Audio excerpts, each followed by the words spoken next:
In P-DTR, we have many tools to find the weak muscle and to find where the dysfunction or the problem comes from. One option, simple option, we find a weak muscle is to compress different areas to try to see if this compression improves the weakness of the muscles. Because compression decreases the signal of dysfunctional nociceptors.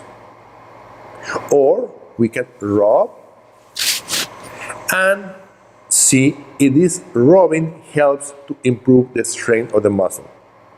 Because rubbing facilitates the muscles because decrease the signal of the mechanoreceptors. In this case, for example, we can see that he has many weak muscles. Please raise your hands. Back. This way. Down. Now we can see that he has a limited range of motion to extend the arms. In this case, it's not because the extensors are weak. It's because the flexors are weak. It's because they are weak, the brain feels unsafe to increase the range of motion because he has not weak, strong muscles to hold or to protect this movement. Same with the neck. The extensors of the neck are very, very strong in the clear. Are the most or the common strong muscles. In this case, I'm going to show you that after seeing the scanning, I can test and pectoralis are weak. Relax your mouth. This is weak, and this one, this is weak. If I test the other pectoralis external, this is weak in the clear, but pectoralis clavicular in this side is strong. And neck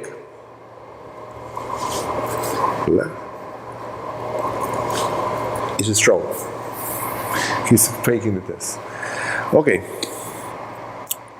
How can I find the dysfunctional receptor? Option is to rub. If I test this one, I rub these areas, I can test and it's still weak. Doesn't help. If I compress, I can test again and it's still weak. The problem is I can compress and I can rub all the body trying to find the problem because this weakness may come from the ankle, the talus, may come from muscles or ligaments around the shoulder, may come from the neck, maybe they come from brain nuclei, they may come from organs. We have many options. Then the best option is to learn how to see the visual scanning, the visual diagnosis.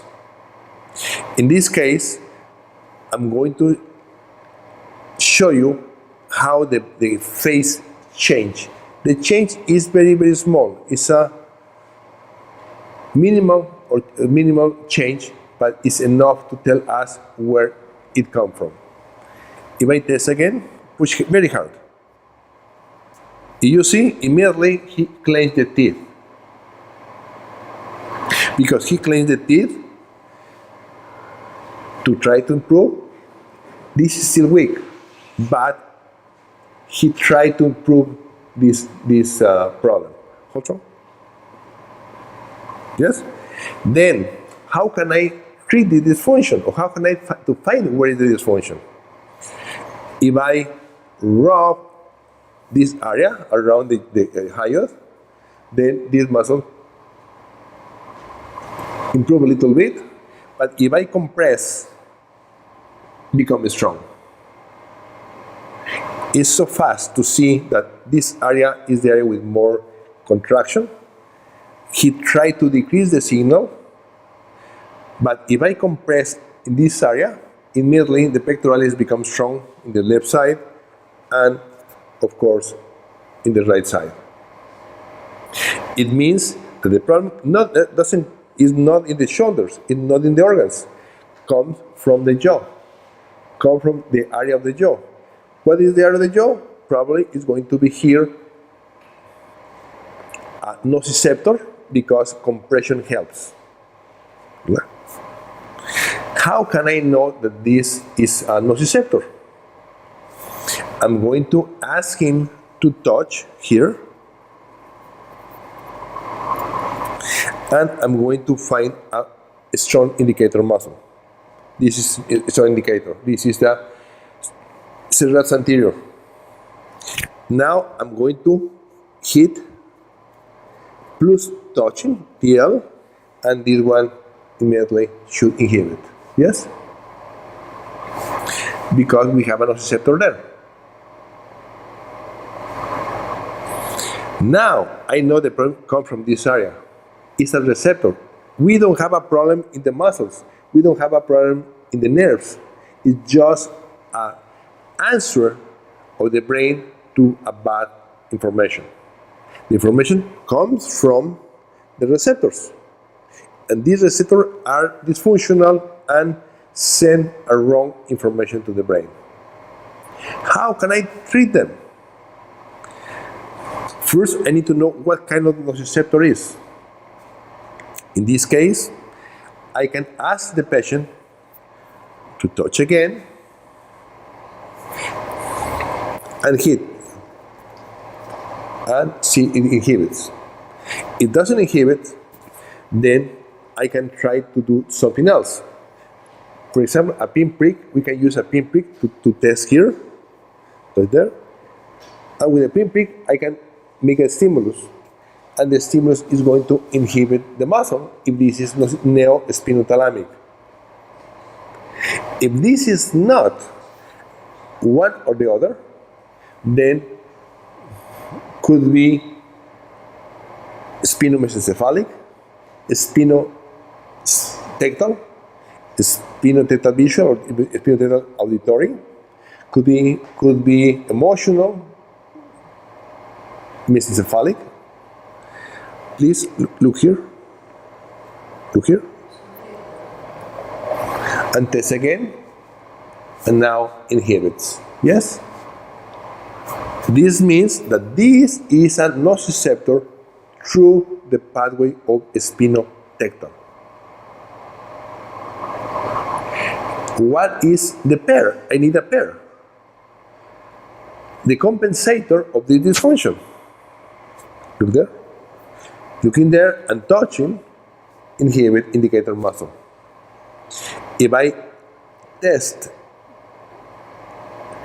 moving the A brown in the opposite side of the hair, improves. Means that if he look there and I make a stimulus to the hypothalamus in this way, and I do the DTR, deep tendon reflex is the tool that reset the dysfunction. Now this is going to be normal. I reset, in this case, this dysfunctional nociceptor. Now I can test the pectoralis, and the pectoralis is very, very strong. I can test the patient, the muscles, because this is the best way to find the dysfunctions. The brain needs a lot of information in different ways. How? Could be visual, auditory, position, vibration, crude touch, cold, hot. There are a lot of different conditions or different receptors that send information to the brain. But the brain responds only in 3 different ways. One, the thinking process. Second, increase or decrease the production of the glands. And third, inhibition or facilitation of the muscles. Because it's very hard to test the glands, every gland the production of hormones or production of enzymes or whatever, then the best way is to test muscles. Our test is different to the classical test. We test the nerves, the brain. We don't test how strong is the patient. We test if the brain locks the muscles. With this test, we can know exactly what happened with the brain or with the information in this specific movement, and it's so simple to test. You see a patient with 4 or 5 weak muscles, and all of them becomes strong, become normal, just treating the dysfunctional receptor associated with this problem. This is P-DTR. It's so fast. It is very reliable, and you can have good results without using drugs or surgery. Thank you.